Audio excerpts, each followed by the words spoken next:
What's up, guys? Today we have our 2022 Mini Cooper SE all-electric Mini Cooper. We're going to be giving you guys a full walkthrough, or more specifically, Kalie, third-time Mini owner, is going to be walking us through every feature of this car.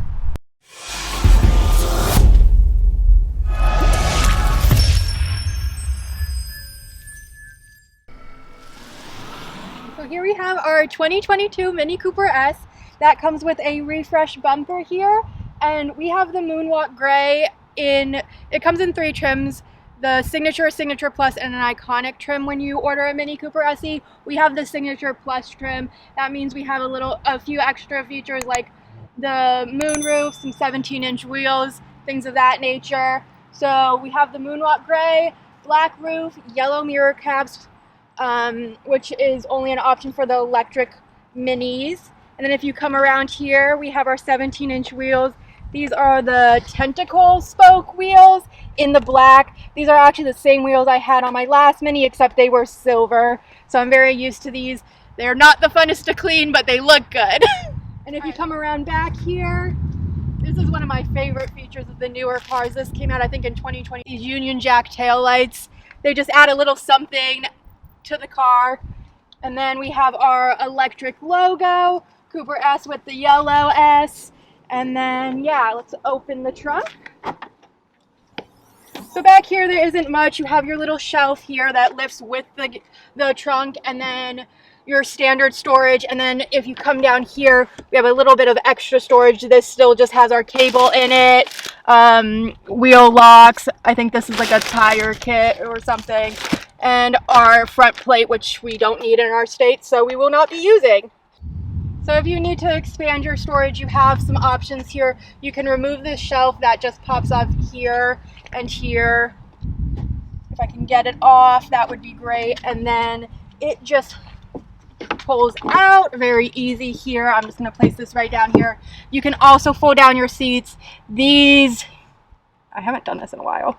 I know these these come down if you press that button in, and then you just lift up these little handles and those drop down. So if you need a little bit of added storage, that one's not going to go down because that seat's too far back. But if you need added storage, you can do that. And then also, as you notice that this seat does not align with this, you can pull this out. It's going to take me a second. And this actually moves up here as well. So now it is leveled off here. So this matches up with the seat. There's still a little bit of gap, but at least it's leveled off here. And then here you have these that also lift up. I don't know their purpose. And this makes it so these are more straight up, I guess. I don't know what you would use that for, but you can do it. Gives you more trunk space, and if you still need to have a very tight rear passenger, I guess. Yeah.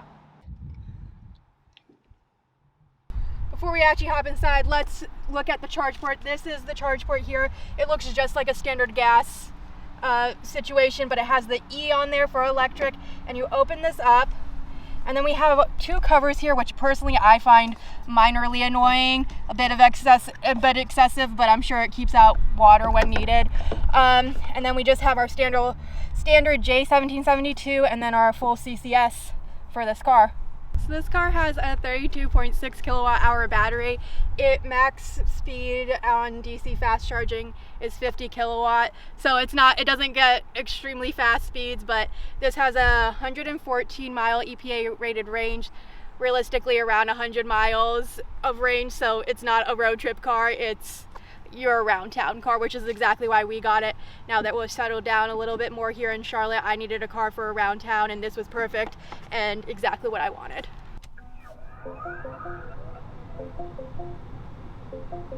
So lots of fun noises when you start the car here. Let me clear any errors it might be getting because the door's open. All right, so we're inside the car now. Let me walk you through this.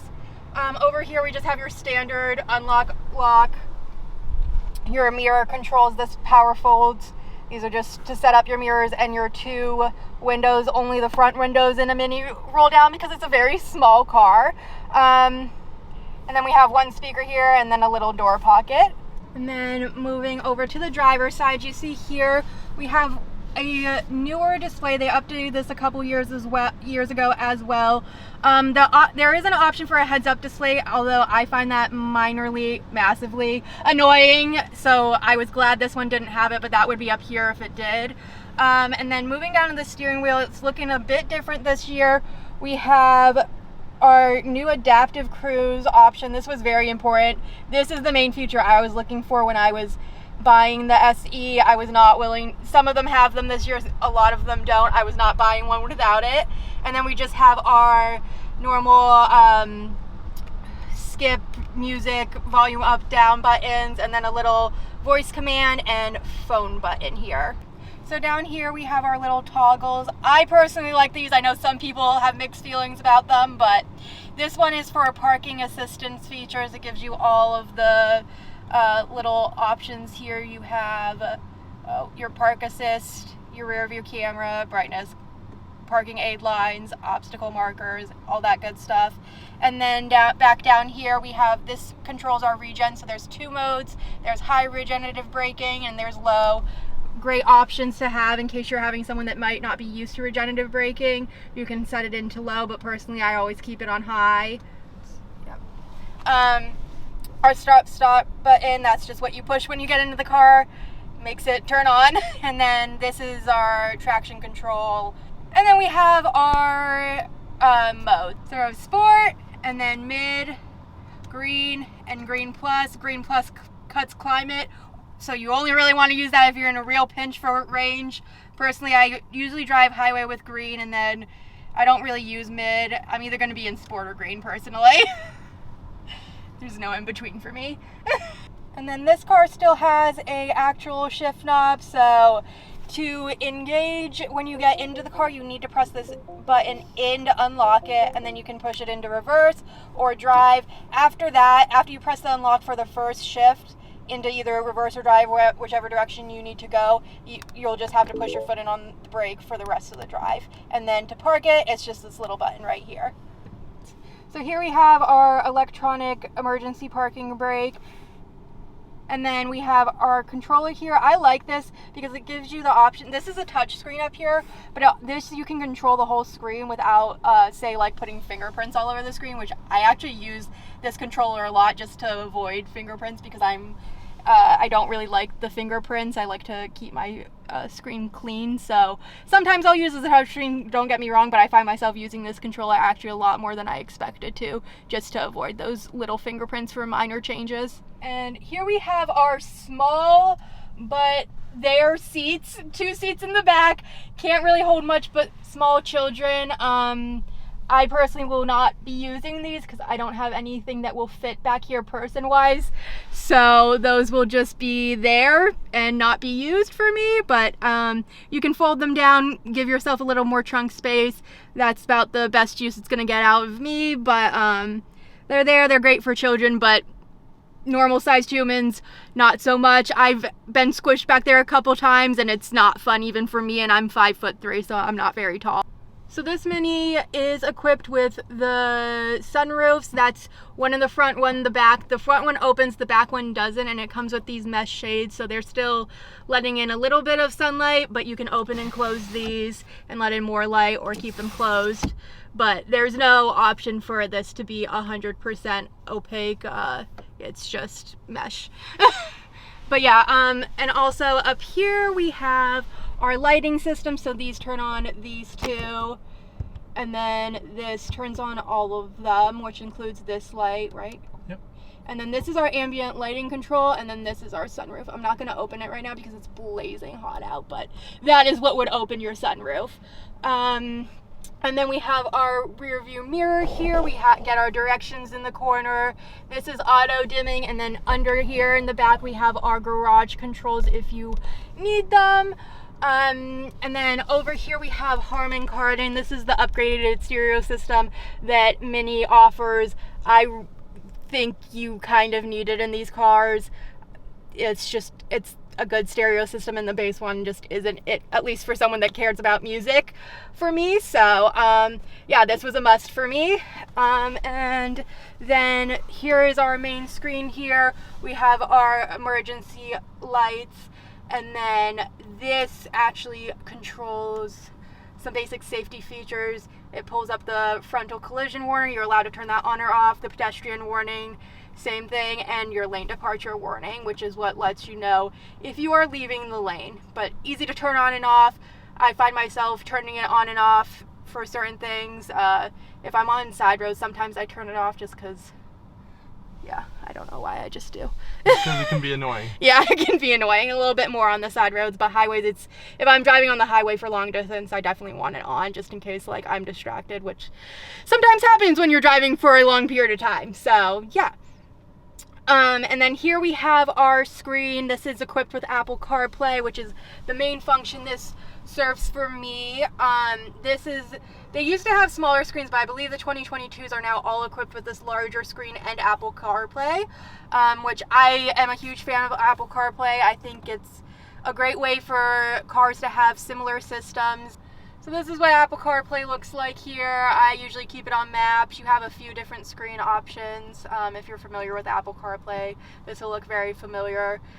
This screen and maps are pretty much what I keep it on. This shows you your navigation, but it doesn't give you like turn by turn, so I don't love it if I'm going somewhere I'm not familiar with. And then you have your little music in the side. But otherwise I just use Apple Maps for the most part for my navigation, and then you have access to whatever music you like, all the good stuff that Apple CarPlay provides. I love it. But yeah. And then down here we have our climate controls. So this controls the driver's side and this controls the passenger side. To me, it's kind of silly to have to separate in such a small car. It doesn't really make a huge difference, but they're there for you to use. And then this has auto climate control, so this turns auto off. The green means it's on, and you can adjust it accordingly. And then this feet everywhere, feet in. Yeah, just like a general car. If you don't know how this works, then yeah. And then down here we have heated seats, driver, passenger, max AC, normal AC, circulate, all the normal stuff, your windshield, and yeah. And then if you come over here, actually, the steering wheel is heated, which is triggered by this little button right here. Very nice new added feature for the 2022 models. And then we have our light controls over here. This is your bad weather lights. I have it set for automatic. I don't really play with this that much, but if you need to do it yourself, you have the option to. And yeah. So around the screen here, they've changed this from being just a full bar to these little dashes, which I'm a fan of. Brandon doesn't like it as much, but to each their own. I like this better. So you can change this to a few different things. It holds the basic display, so you can have it for ambient lighting, which is what I prefer. Brandon prefers the battery charge status, so that will show you, say your battery, ours is pretty charged, but if you were at like 50%, just this front half would be lit up, or your speed, so it mimics the speedometer. So those are the options there. And then you can have your event display here that turns on when you for different things, so your navigation, park assist, climate, things of that nature.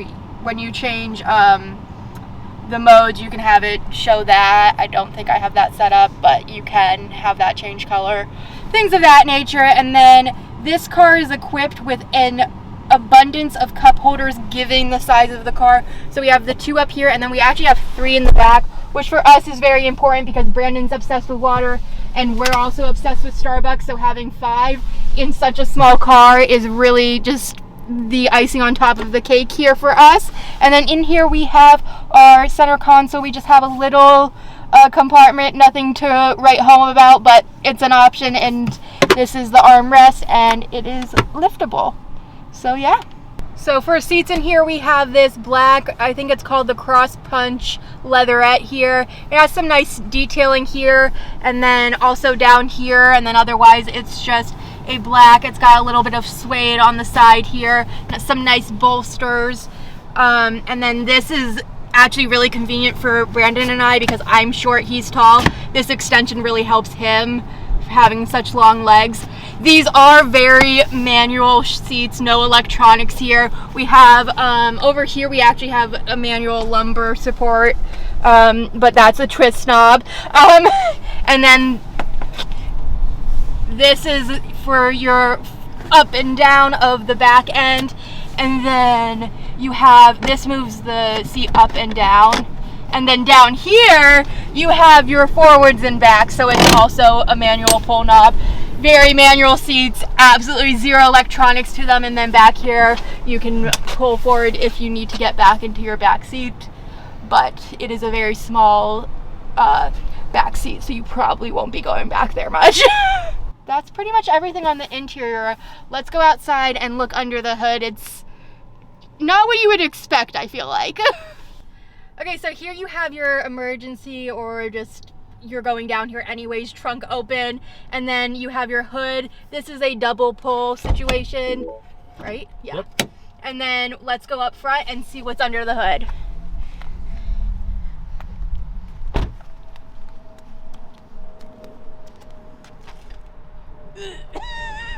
We human things. There's water drippage. All right, Brandon, I'll let you explain this because this is not my thing. We have Brandon here to explain what's under the hood since he will give you a better explanation than I ever will. So under the hood and under this cover here, we have a BMW i3 derived drive unit. It's a 135 kilowatt electric motor and inverter, and that puts out 181 horsepower and 199 pound-feet of torque, which is plenty to get this tiny car scooting. Let's pull off this cover here. You do have to be careful. It does have quite a few little pops to hold it on. And you can see how they packaged this. They essentially took exactly the BMW i3 drive unit.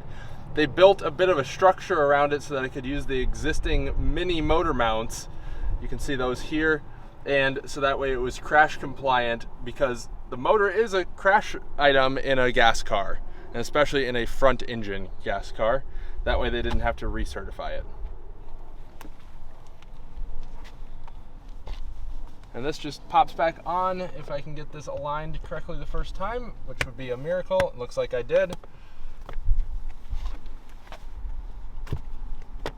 And just like that. Got your washer fluid fill right here.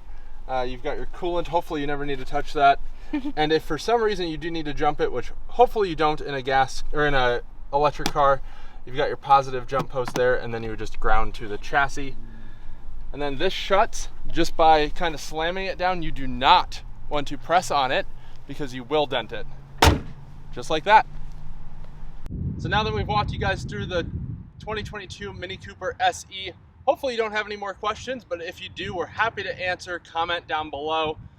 Hit that subscribe button for future content. We've already put about 700 miles on this doing a road trip. Check out that video as well. We'll be doing a 1,000-mile update, but this is far from the end of the content with this car, being that we bought it for ourselves and it will be Kalie's everyday car. Thank you guys for watching, and see you guys next time. Bye.